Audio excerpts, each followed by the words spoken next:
Few places in England during the early 1970s seemed quite as separate from the outside world as Highdon School in the Sussex countryside. Hidden behind tall red brick walls and surrounded by ancient oak trees, the boys' boarding school had changed very little since before the Second World War. Ivy climbed across its stone buildings. A weathercock turned slowly above the chapel tower, and every morning the school bell echoed across the playing fields long before the sun had fully risen.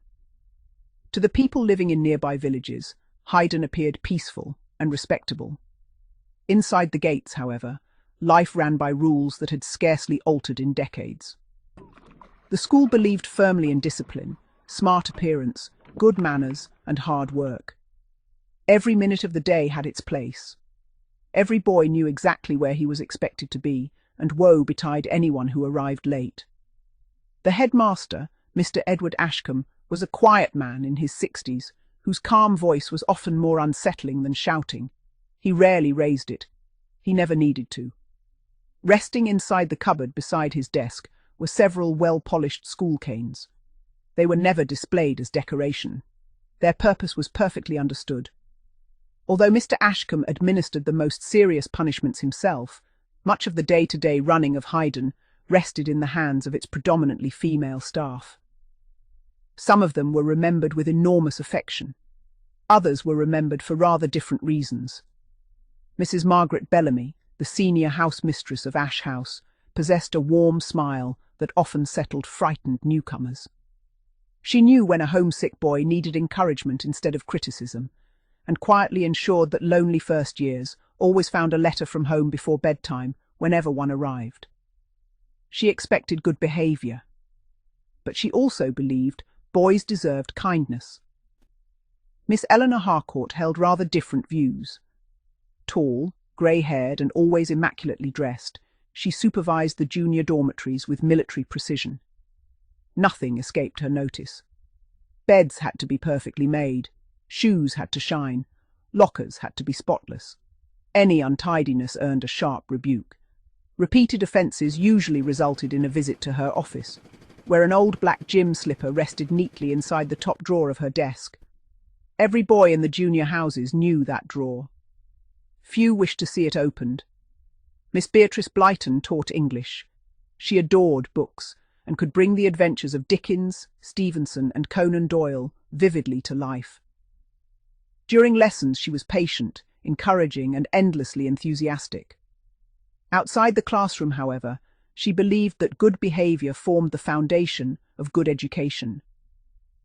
"If boys learn self-control," she often remarked, "they can learn almost anything." Mrs. Dorothy Fenwick, who taught mathematics, was brisk but fair. She disliked excuses more than poor sums.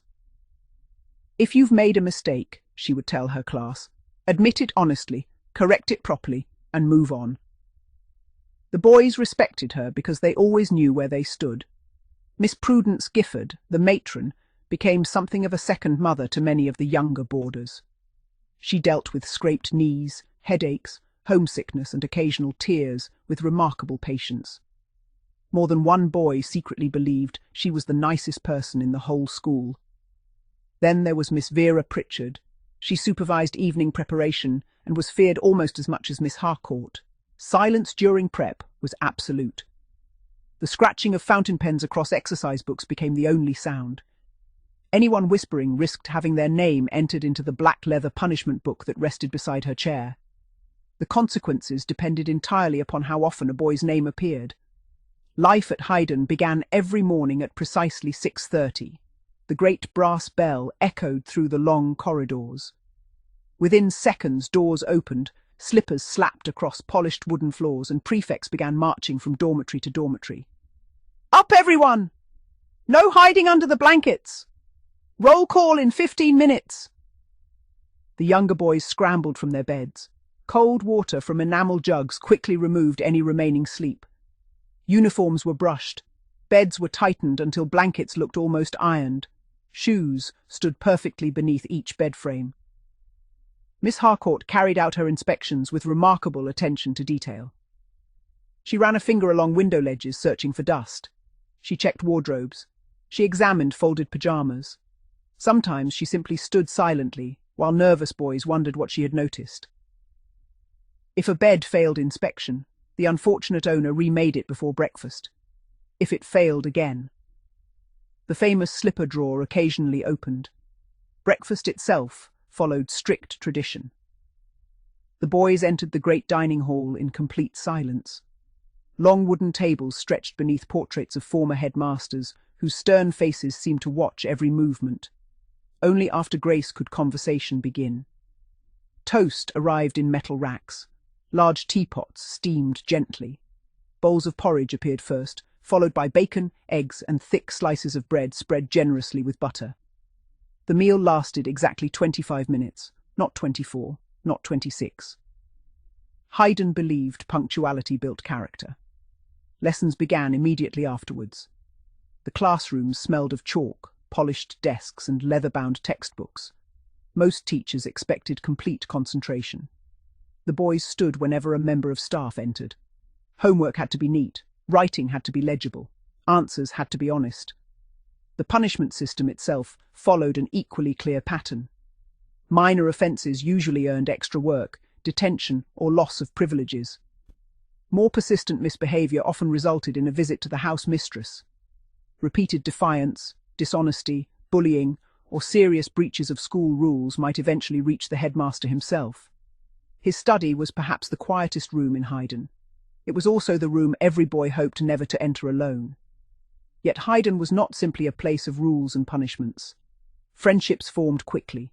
Secret jokes spread around the dormitories after lights out. Midnight feasts occasionally appeared despite repeated searches. Letters from home were treasured. Victories on the rugby field were celebrated for weeks. Even the strictest members of staff occasionally smiled when they believed nobody was watching. For every difficult day there were adventures waiting around the next corner. And for every stern teacher there was another whose encouragement could change a boy's entire future. No one arriving through Highdon's great iron gates could possibly know which of those experiences awaited them. But every new boy soon discovered one thing. At Highdon School, discipline was never merely a word.